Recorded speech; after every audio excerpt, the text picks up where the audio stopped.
Alright, so here we go again with another video of the tiny house. And trying to do this in the daylight instead of sort of in the dark like last time. This is the front of the house. And it's done in T111.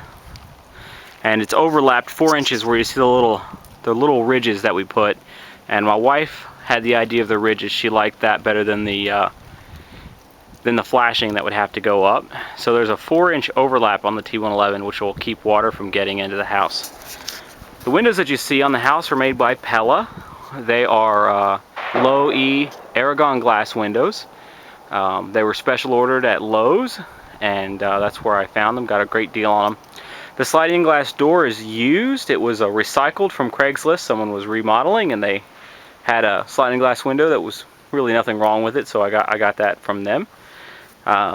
Take you inside the house. By the way, for those of you that are wondering, that's the hitch, and that's where it will be towed from. Take you inside to get a look here. These kitchen cabinets were given to us off of Craigslist. There's nothing wrong with them. They're a little used, but that's pretty much it. It came along with the faucet and sink. All that came with the cabinets, which is fantastic. The faucet is a pull-down faucet, which my wife has always wanted. We got all of this for free, so we saved thousands of dollars on the kitchen cabinets. The countertop came with the cabinets, and so did all of this that you see here. And like I said, everything works. All these drawers and everything work just fine. This is an apartment size range, which was also given to us by members of our church. You take a look at that. Nice little oven. It is used, but it works, and that's really all that matters to us. This runs on propane, which will be installed on the tongue on the outside that I showed you there in the beginning. This pile of trash is where the refrigerator will go, and this camper / tiny house has room for a full-size refrigerator right next to that in that corner. So we're going to have a normal-sized fridge in the kitchen. Here's just an overview of the kitchen area. Now right here we have this little corner cabinet with the rolly, and that'll have canned goods stored in it. And on the top, now I haven't built it yet, this board sort of represents it, but there's going to be a kitchen table, which is here. And basically the way the table is going to work is, if this was the other part, it's going to be 2 pieces. There'll be a hinge along here, and when you want the table, you'll fold it out and it'll lay out, and this will be a full-size piece here, and it'll come out into the floor, leaving still a walkway into the living room space. And then when you're ready or done with the table, it'll fold back, and we're going to make it out of butcher block, so that when the table's not in use, you have what looks like a piece of butcher block here to prepare food and things on. And then obviously we'll have stools that'll probably be folding stools that'll hang on the wall, probably here on the other side where the table folds out. What we're looking into right now is the living room space, and the plywood on the floor is covering the holes where the wheel wells come through. I have to build those still. The wheels actually come into the house like they do on a normal camper. This area here that you see on the other side of this small ladder, these 3 bay windows, this is going to be an area where we're going to put the couch. The couch is going to go there, and it's actually going to be made up of the wheel wells. So the couch is going to be part of the structure of the wheel wells themselves. Opposite where the couch is, so we're basically sitting on the couch now. You're looking at the opposite wall, and on this wall we're going to put a flat screen television. One of the new really thin LEDs will go there, and all of our entertainment gear. And I'm actually going to build, this is 11 feet to the ceiling. I'm going to build a bookcase that goes all the way up, and probably all the way over and then down the other side there, including underneath the window. So this whole area will be a bookcase. And the reason is because me and my wife love to read. We have a large book collection, and we homeschool, so we need the space to put homeschool products for our children. So that's going to become like a giant bookcase and entertainment center / television, things like that. These are the top cabinets for the kitchen that I just showed you.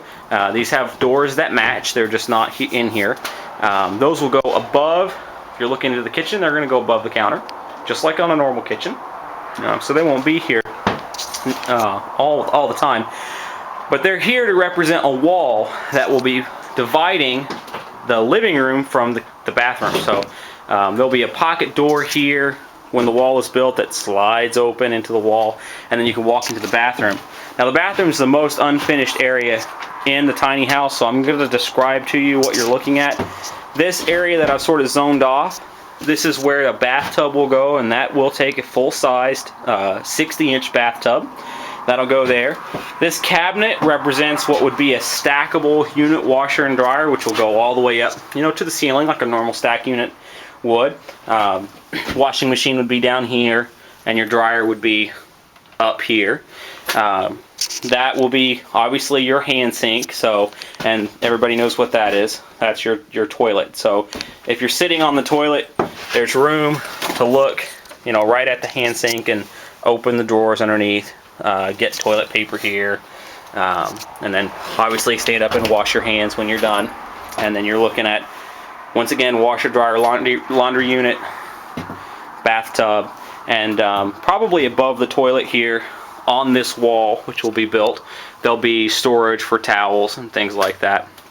And then the window, which will get a curtain. No one wants to see you taking a bath, so that'll happen.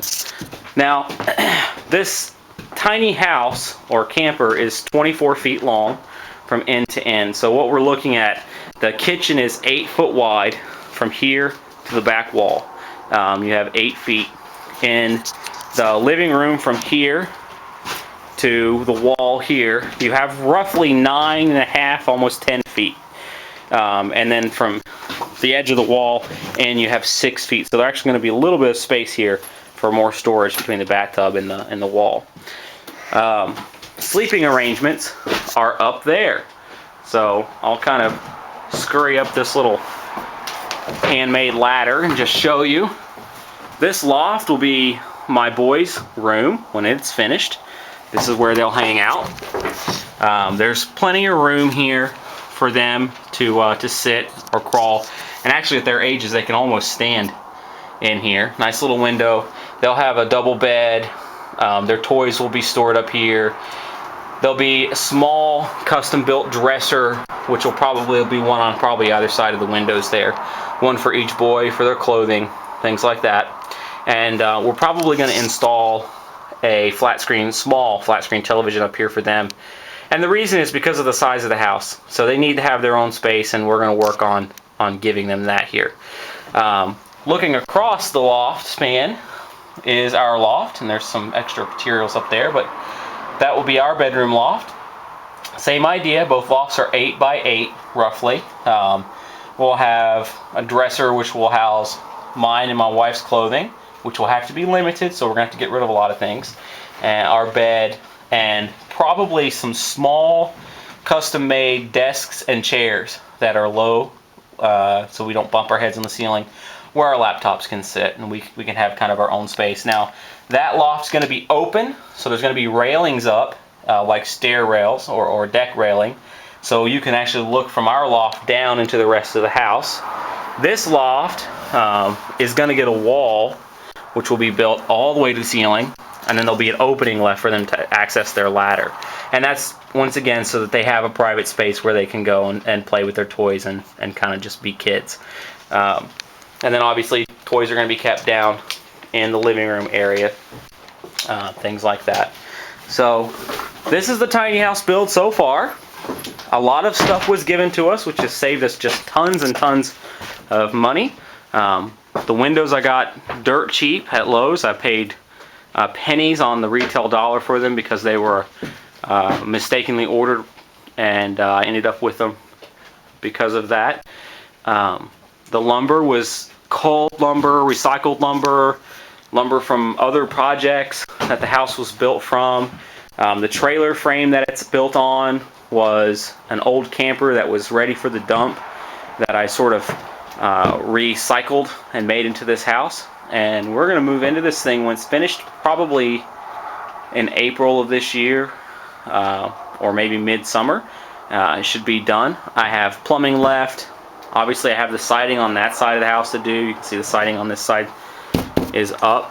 That'll be done within the next week, and that'll all have its siding up.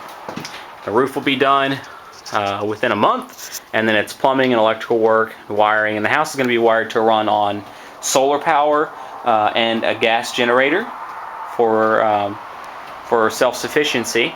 And at some point we'll have a battery bank, which will be housed separately from the house once we get our own piece of land. So if you guys have any questions, just shoot me an email.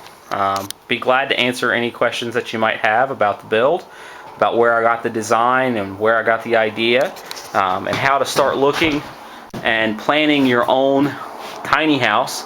The best piece of advice that I can give you is just to start doing it. I have no building experience in my life. I've never built anything other than a small chicken coop. This can be done by anybody, males, females, teenagers can build their own. It's a great project if you're homeschooling and you have teenage boys 16, 17, 18 years old. This is something they could do, and they could have their own apartment basically outside in your piece of property, and it'll teach them building skills that they can use to make money later on. So once again, God bless and enjoy your day. Bye-bye.